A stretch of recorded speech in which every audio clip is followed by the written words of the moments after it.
Good morning, everyone, and happy Wednesday. It's time to get up and tune into your daily Boss FM news with your favorite duo. I'm Kayla, And I'm Kristian. and today we have a very tragic domestic violence incident in Ohio, restrictions on the Proud Boys, and so much more. So let's jump right into it. Wake the streets up. Yeah, yeah. Okay. Wake the streets up. Okay. Right, good morning, Boss FM. Good morning, Kayla. How you doing this morning? I'm okay, a little tired, but it is what it Look, is. it's hump day. We got 2 more days and it's the weekend. It's time, okay?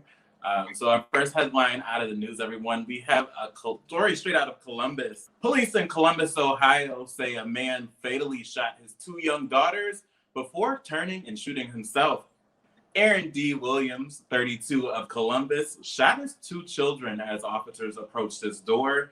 When they did enter the home, the authorities did find 9-year-old Ava Williams and 6-year-old Elise Williams, both critically wounded from the gunshot wounds. Aaron Williams, the father, was found with a fatal self-inflicted gunshot wound, and the girls were rushed to a hospital where they both passed away from their injuries. The attack, however, was not the first time that domestic violence has been a part of that household.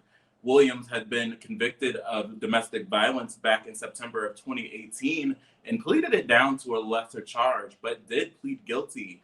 My question is for this is, where are the social workers? Where are the things that prevent things like this from happening? Yeah, same. Where's the actual mom?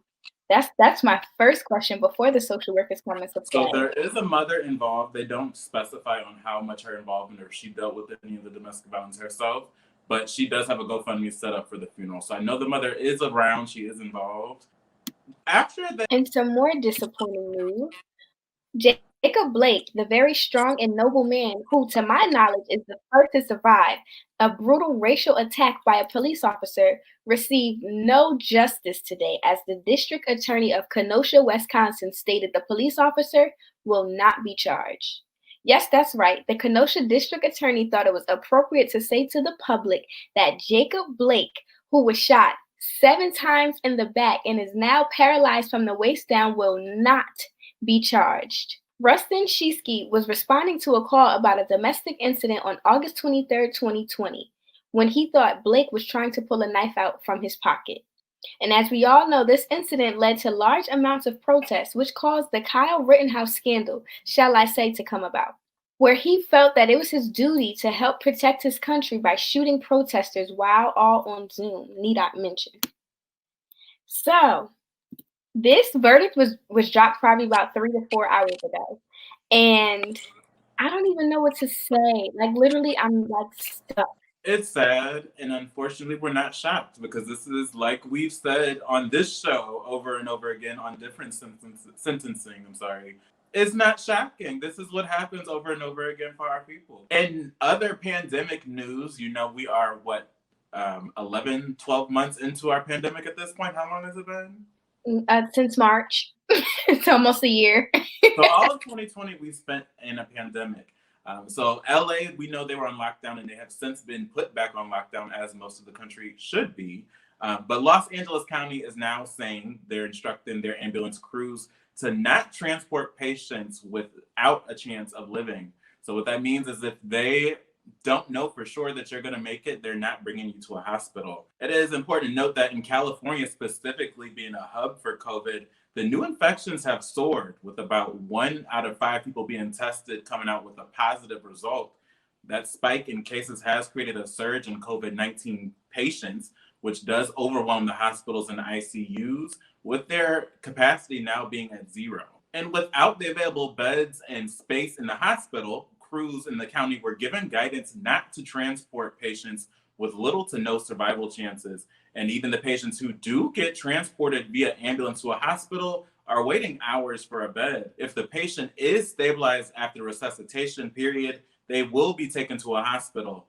However, if the patient is declared dead at the scene or no pulse can be restored or found, paramedics will no longer bring them to a hospital. Mm. This is dangerous. This is Very. truly dangerous, and it makes me so upset because the holidays just passed, and we know the numbers are going to continue to soar. Of property charges, which stems from the burning of a Black Lives Matter banner that was torn down from a historic Black church in downtown Washington last month. But he was arrested on Monday after he arrived in Washington ahead of protests planned by supporters of President Donald Trump himself. The protests coincide with today's congressional vote, which is expected to certify the Electoral College's results. Trump supporters, including the Proud Boys, are planning to storm the area, seeking to prove the president's unproven claims of widespread voter fraud. There are people with intent on coming to our city armed, D.C. Acting Police Chief Robert Conti said Monday. The protests coincide with Wednesday's congressional vote expected to certify the Electoral College results, but the judge warned Terrio that he would be arrested on site if he shows up for the demonstrations planned outside the U.S. Capitol or anywhere in the district. I don't know how I feel about this, and I only say this because this is being taken so lightly. I feel like we've gotten to a point that when Joe Biden is elected president, he can't even do his whole walk down Pennsylvania Avenue. Everyone, thank you so much for tuning in today for your Wednesday morning Boss FM News in the morning. Make sure you tune in to the evening news with Bryson and Jesse at 8:30 p.m. on all of our social media platforms. And while you're on those social media platforms, you can rewatch us on the morning show. And you can also go to the App Store wherever you get your apps and download the Boss FM app and rewatch us anytime you'd like.